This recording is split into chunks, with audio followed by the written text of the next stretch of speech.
In this tutorial, we're going to show you how to build these villager-based nano farms that'll give you the maximum efficiency out of every villager.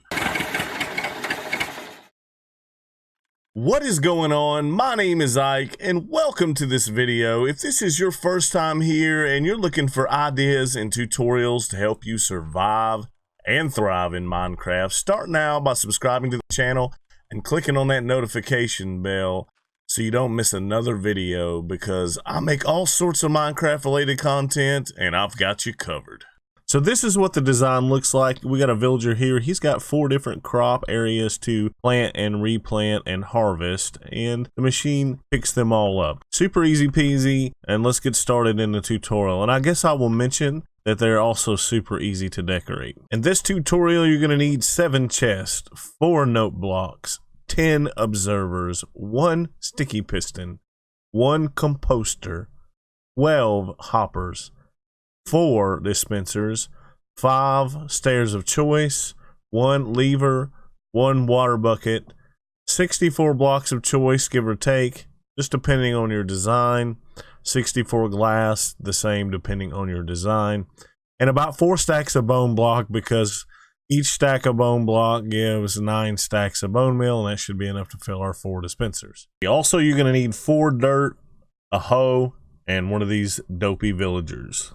To get started on this tutorial, let's go ahead and place a double chest and then 3 hoppers out the back, just like that.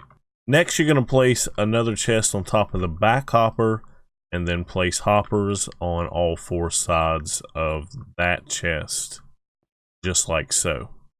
Step number 3 is to place some observers, and you're going to look at this hopper here and place it so that that arrow is facing the hopper here. Then you're going to place another one there.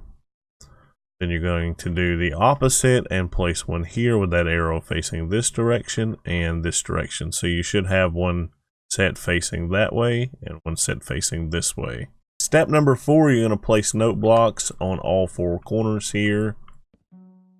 And then you're going to place more observers connecting these together. So that one's facing this way, so the arrow loop will connect around, making a full loop circuit. If you built this in the same order as I did, your note blocks won't be making any noise, but they will need to be in order for the farm to work. This is our clock circuit, and if the note blocks aren't active, then the clock is not working. So what you'll need to do is just right click that. It's going to be really annoying, but what we're going to do is place our blocks of choice on top of them, and then they will shut up.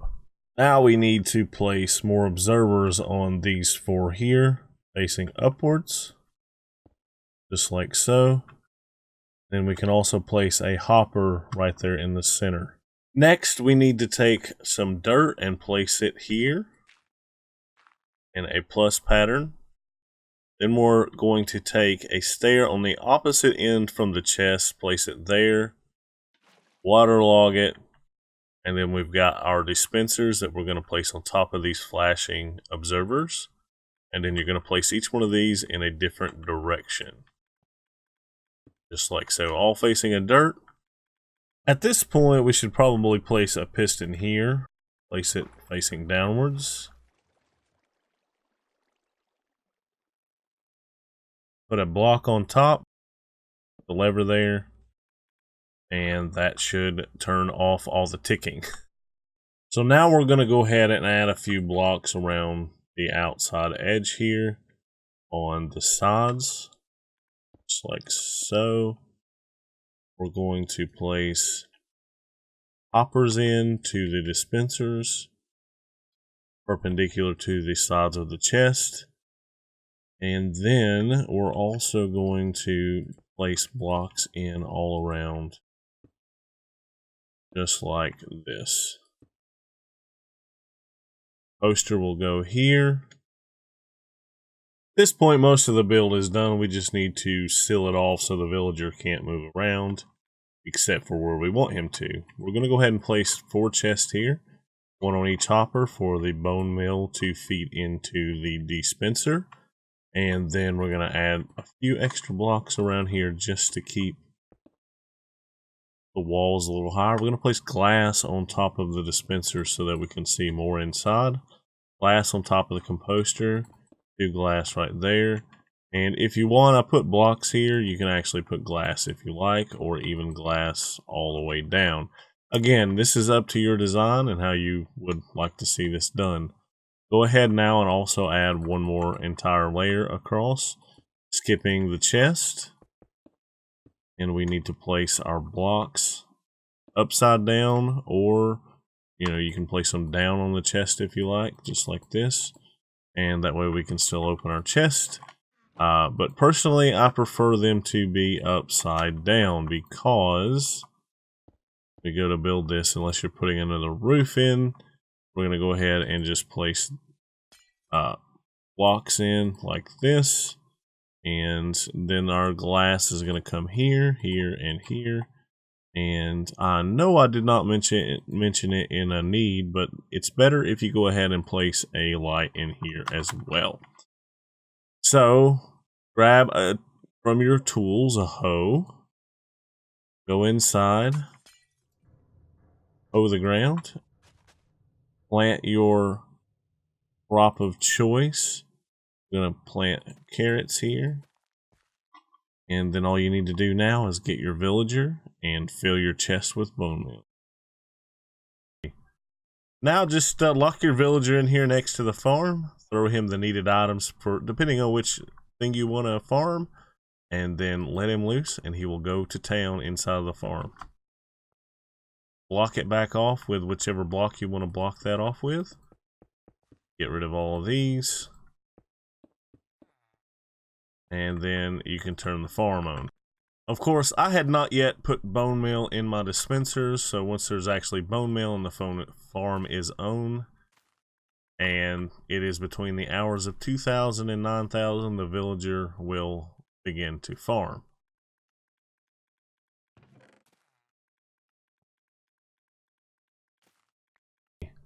Let's talk about rates. For the potato farmer, we ended up getting 471 potatoes per day plus 6 rotten potatoes. Now what we can do to figure out a hourly rate here is if we were to sleep every time the night hit immediately, we could get up to 6 days into a Minecraft hour.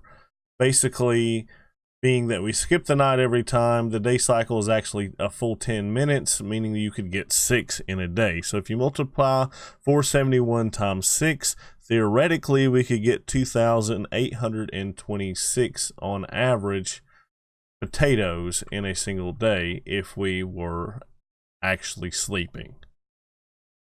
Beetroot we get 176 per day, looking something like this, plus all the seeds. That 176 at a full hour cycle would be 1,056 per day, theoretically. Beetroot we get 176 per day, looking something like this, plus all the seeds. That 176 at a full hour cycle would be 1,056 per day, theoretically. Now our carrot farmer at 481 per day, looking something like this, at a full hour cycle would be 2,886, theoretically, if you were sleeping every night. And finally, our wheat farmer getting 194 per day cycle, looking something like this, plus our seeds, multiplied times 6. Would equal 1,164 wheat per hour, given that we were sleeping every day. All this is theoretical, but these are the averages that I got for a single day cycle, again, which is 2,000 to 9,000. I did several tests here. Well, guys, thank you so much for watching. There should be a download link in the description, as well as Discord if you have any questions beyond what we can do in the comments. But while you're here on the end screen, don't forget to check one of the videos out on the left or the right. And don't forget to subscribe to the channel by clicking that round icon.